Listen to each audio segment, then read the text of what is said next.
If you love medieval themed Legos as much as we do, then you're in the right spot. In today's video, I'm going to share with you some updates to our expanding medieval Lego layout.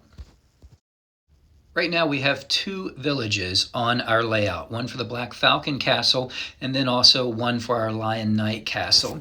And we have been trying to add extra buildings, and these are two of the buildings that we have been working on lately.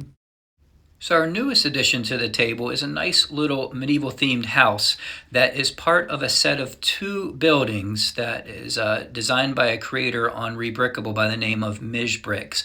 And we've done a couple of his other builds before. And in the last video that we did, we actually did the first part of this build. And I think it fits really nicely with our Black Falcon village. And in this week we worked on the second part of that build, which both buildings can be opened or closed.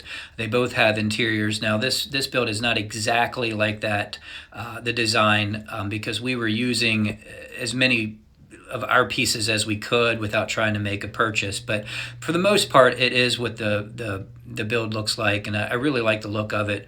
The nice thing about it is I think it works well in either of our villages. I think it looks better open than closed, but either way, I think it looks nice. So we also made an improvement to an existing building, and ever since I built this, I did not like the original roof that I used. The original plans called for the much nicer roof tiles that you can find in the medieval market square and also the Lion Knight Castle, but I had those lying around and wanted to see if I could make it work, and I just didn't like the look of it. So we recently just switched out those roof pieces. I think it looks a lot nicer as a medieval house. I think it gives it that really nice medieval look. Now the question is whether or not I want to keep it in my Black Falcon village or move it down to the other side of the table to where the Lion Knight Castle's village is, because it fits that a little bit better. There it is in the Black Falcon village.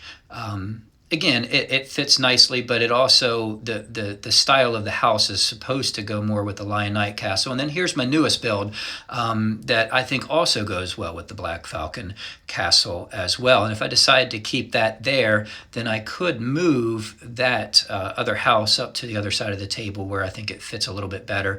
I'm still undecided on if I want to do that or not. The other thing to consider is if we keep our newest addition down on the Lion Knight side of the table, then we can keep it open. That way my son would be able to access it. He would be able to play with the interior. Plus the interior is really nice. If we put it on the Black Falcon side, we'd probably have to close it. But if you have any thoughts or any ideas, feel free to share with me in the comments section on where you think these two buildings would look best. I'd love to hear from you. We have a river that runs right through the middle of our table, separating the two kingdoms. And this little guy here is working hard on getting this bridge built, hoping to have it done here as soon as our order gets in. But if it's anything like the bridges in the real world, it could take anywhere from a week to 4 years to build. Our next public works project we got going on here is some stables and a tower that we're going to add to the Black Falcon side of the table. So we've got the foundation laid out, and put in an order for those pieces too, and I hope to have that built here very soon.